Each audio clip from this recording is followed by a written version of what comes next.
Very fascinating times we're in. Just some thoughts to share. Um, the huge Yom Tefillah that many communities are getting together and having a simultaneous davening time for Yidden throughout the world. Uh, Here at 6 p.m. in Israel, they're going to start with a little at 5:30, a little preemptive davening, and I think it's at 6 o'clock, which translates to U.S. New York time at 12, and east in the West Coast at 9.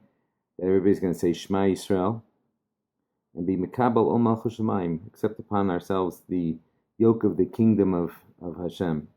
Now, this is it's a huge thing, getting everybody together, and I hope people are able to participate. Nowadays with Zoom and Skype, or I'm not sure if that still exists. Hopefully many Yidden, hopefully everybody will be zocha to be participating. Um, Although there's a very scary thought that if we don't, a lot of us are expecting to hear like this, the shofar blowing of Eliyahu Navi and Mashiach, and we're not sure. Nobody has a guarantee that that's going to happen. And I don't mean to put a damper on things, and everybody definitely should participate, and that's what I plan on doing. And I sure hope Hashem does answer our prayers.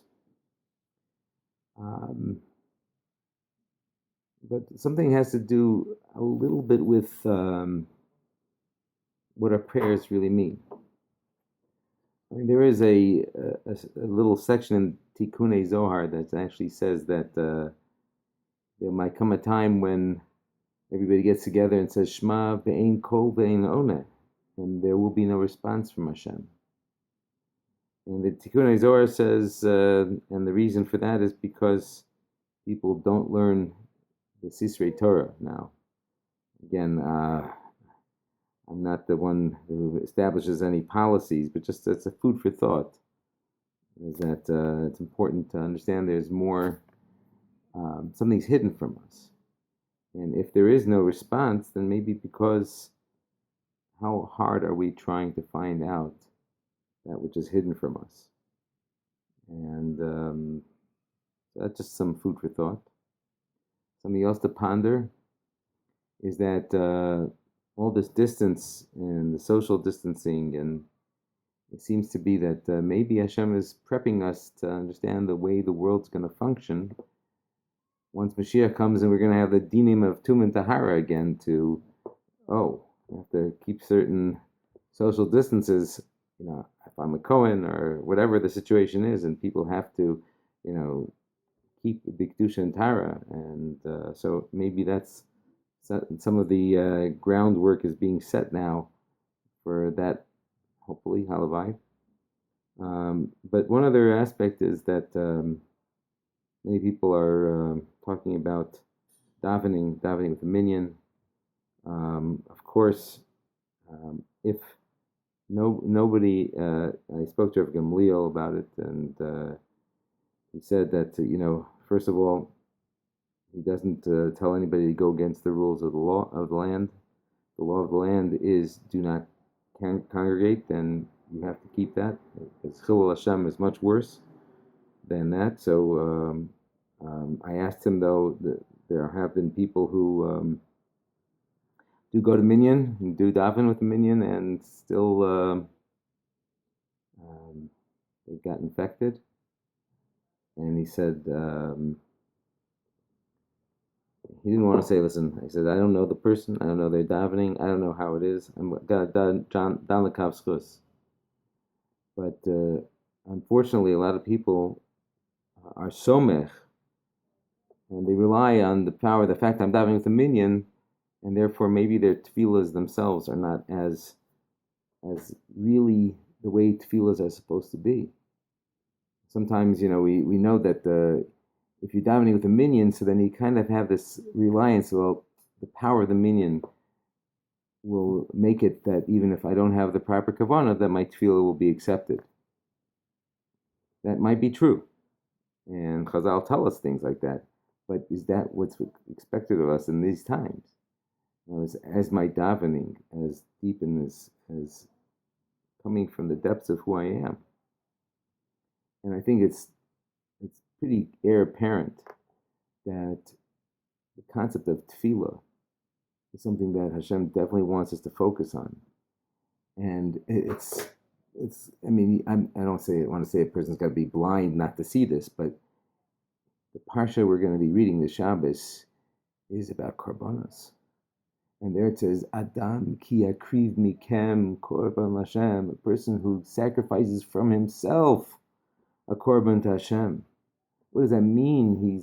It's from his essence of who he is. He realizes why he's distant and why he needs to come close to Kadosh Baruch Hu, and what his shortcomings is, what his mistakes are, and how he has to try to rectify it. And he's pleading with Hashem to bring that bond and create that closeness, the korban, the kirva, the closeness.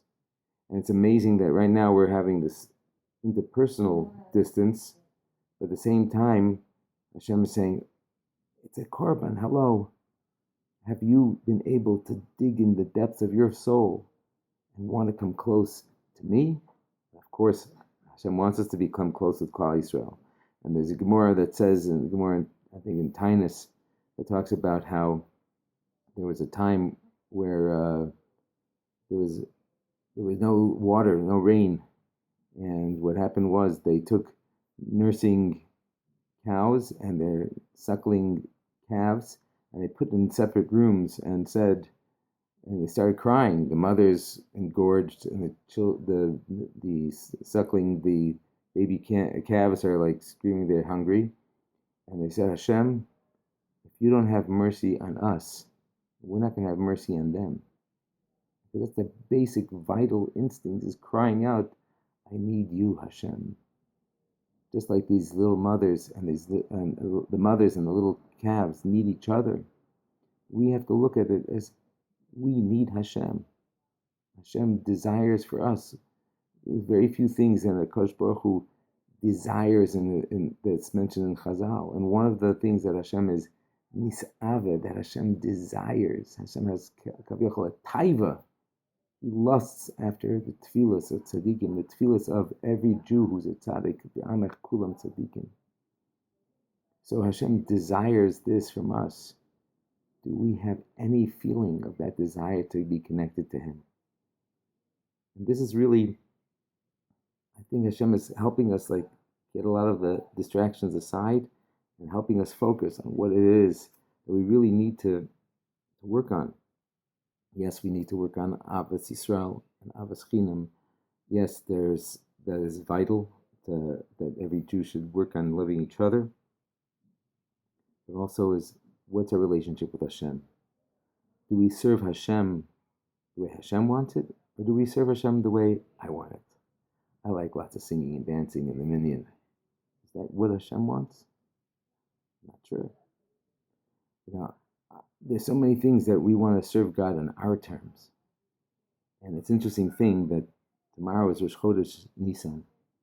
And there's a special tefillah, our Achinu B'nai Sfard say in their tefillahs about the special tefillahs that they say about the nasi of each day in the month of Nisan, brought a korban. And there's a special limud that they say each day of the month of Nisan. And one of the tefillahs in that limud that they have is that Hashem, help us, lasas ritzoncha kirtzonecha. Help us do your will the way you want us to do your will. So maybe that's also part of what's happening here, is that we've got to really do some introspection and say, am I serving Hashem because Hashem, the way Hashem wants it, or am I serving Him the way I want it? Now, I heard, unfortunately, there's some people that have equated davening with a minyan where it's permitted. Again, outdoors, I don't know. Again, here in Eretz Yisrael is different than in America, so I'm not going to talk about America. But in Eretz Yisrael, starting tonight, the shuls are going to be closed also. But outdoor, you could have a minyan with the guidelines of keeping 2.5 meters, 7.5 feet away from each other, 7 feet. I'm not sure exactly the guidelines. Some people say 2 meters. Let's just err on the side of security, and that there should be no roof overhanging, and that's the only way we could daven. But that's still allowed. So here for us and here in Israel, we have to understand we're losing the makom of tefillah, but the power of a tefillah of rabbim, hein kel kabir lo yimas tefillas rabbim. The pasuk says that Hashem, mighty God, will not be disgusted with the tefillah of rabbim. So we have to understand how it's done. Again, I'm not saying to go against any laws, chas v'shalom, that would be a chilul Hashem, which is much worse than any benefit you could have by davening with minyan. Let that be clear. But at the same time, if it is mutter, if it's allowed, you're following the guidelines that are allowed. I know that there are a lot of places that they have porches and communal porch areas where people could hear each other. Some people say that would work as tefillah b'tzibur, even in the States, if that is, again, within the guidelines. I don't know, and I don't want to, chas v'shalom, suggest anybody do anything against the law. And but again, if you are able, and it's okay, and then tefillah b'tzibur does still have an advantage, and not just because I can't daven and let somebody else have kavanah and be motzi me. Chas v'shalom, again, Parshas Vayikra talks about korbanos. It's got to come from deep in my heart. If you cannot be connected with people with a minyan, then daven from the depths of your heart, because that's really what Hashem wants. And may Hashem help us that we get the hint. Hashem is trying to get us to wake up and to realize that there's something wrong with what we've been doing, and there needs to be adjustments made. Hashem help us all as individuals make the adjustments we need to make, and hopefully as a klal also make those adjustments, that each and every one of us, hopefully the Gdolei Ador will give us the guidelines of what as a klal we have to work on. But each and every one of us think about it for ourselves. May Hashem bless us, that hopefully in a short time we all go and out to scream to Kodesh Baruch Hu, Shema Yisrael, Hashem Elokeinu, Hashem Echad. It's what the Jew is brought into the world with, and what a person dies with. And hopefully this will be being brought into a new reality of a relationship with Hashem and with each other, and with the coming of the Mashiach Tzidkenu B'Mheira B'Yameinu. Amen.